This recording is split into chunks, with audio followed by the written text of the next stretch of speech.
What is going on, YouTube, and welcome back to the JDW Sports Talk Show, where every fan is welcome. We have Daily Colts News episode 8 here today. Stephon Gilmore has visited the Indianapolis Colts. So as you see, we don't have we don't have much news today. But the news that we do have is substantial. It's big news, so it's not a signing, but it's big news. It's a player that we have all been wanting, that we have all been hoping for. And it might happen. There are some realistic points, there are some realistic sides to the debate, to the argument, that Stephon Gilmore will become an Indianapolis Colt. If you enjoyed Colts content, NFL content, all football stuff, make sure you like, subscribe, and put that post notification bell on so you miss any future videos. So let's get into this. So first of all, let's look at this room without Stephon Gilmore versus with Stephon Gilmore. So boundary corners. We have Isaiah Rodgers, Brandon Fashion, Marvell Tell, Chesley, Wilcox, Myers. Yeah, Isaiah Rodgers showed a lot of promise. He's young. He has a high ceiling. He's fast. He plays the ball like a receiver does when it's in the air, and he has the catch-up speed that he needs in case he makes a mistake, and he showed that plenty of times. Isaiah Rodgers has the ability, has a chance to be a really damn good corner in this league, but just not ready to throw him in at number 1 and not have a plan. Because you go to number 2, you say Isaiah Rodgers doesn't work. Brandon Fashion, Tell, whoever, they're not doing much.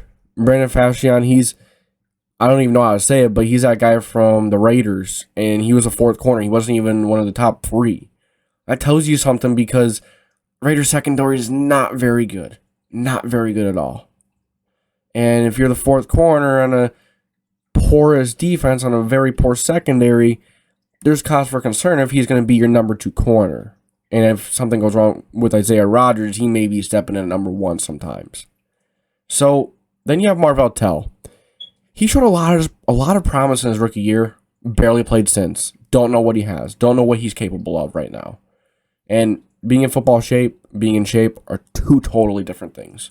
So Anthony Chesley, Chris Wilcox, Alexander Myers, all guys that have really not played at all. They're more special teams guys than anything. So you add Stephon Gilmore to that group. You put Stephon Gilmore at number 1. That's a solid number 1. You put Isaiah Rodgers at number 2. It's a pretty damn good number 2 if he pans out the way we're hoping. And then you have Kenny Moore patrolling the slot. I'll take that. That's a pretty damn good cornerback group. And then don't forget, with the addition of Yannick Ngakoue, and us already having a guy like Kwity Paye, Buckner, Deo, Grove. And then you look at the linebackers. You have Leonard or Karicki. You look at the safeties. You have Blackman and Willis. And then you have some of these backup guys like Armani Watts, Brendan King. Brendan King is more of a linebacker. But, man, and Rodney McLeod. This defense has stars all over it. This is a star-studded defense. With Stephon Gilmore, this is a top 3 defense in the NFL immediately. Without Gilmore, probably top 10. You could kind of cover up having not great corners when you have a good pass rush, good edge rushers, and for the first time in probably about 10 years, we could say that the Colts have a pretty damn good pass rush, as long as, on paper anyways. So, point is, there isn't one proven corner that can effectively play on the boundary. Rodgers isn't 100% proven. All the other guys, not really boundary guys, or they just, they're not proven. They barely played. So, or they're just special teams guys.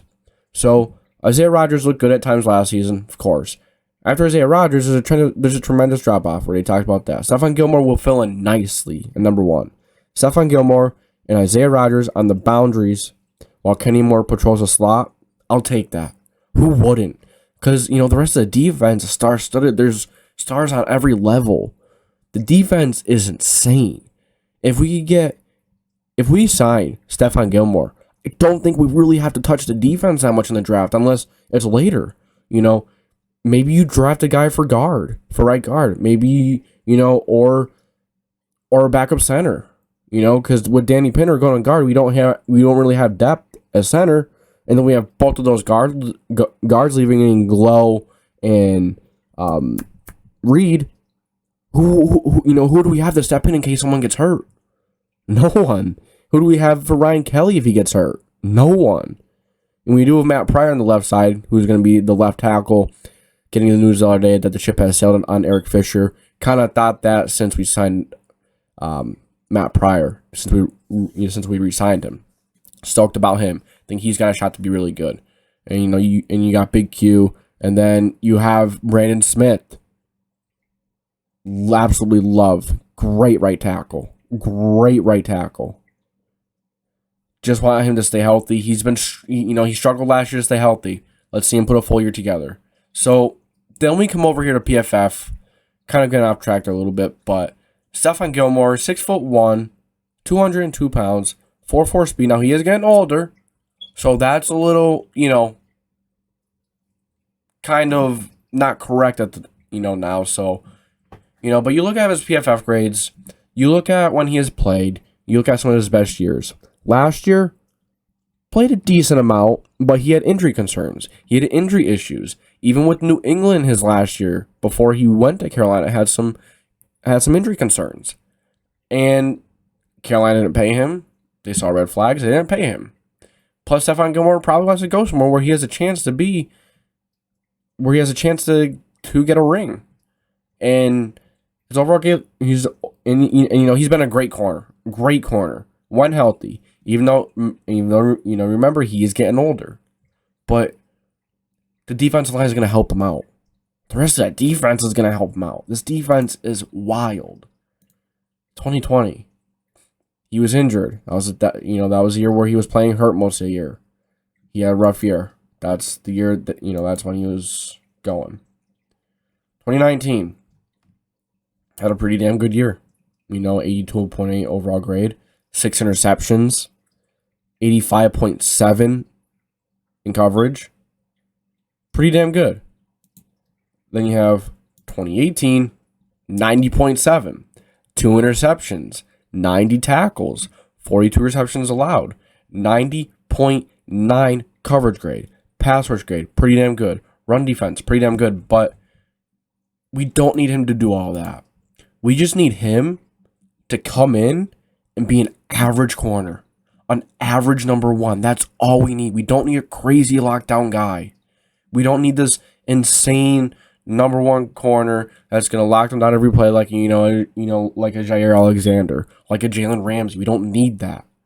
We need like a Joe Hayden, a Steven Nelson, someone that's just going to hold down the fort. Make mistakes once in a while, yeah. Everyone makes mistakes anyways. But we don't need this crazy number 1 corner. We have the edge rushers now. We have the defensive line to help the corners. So there is so much to get excited about.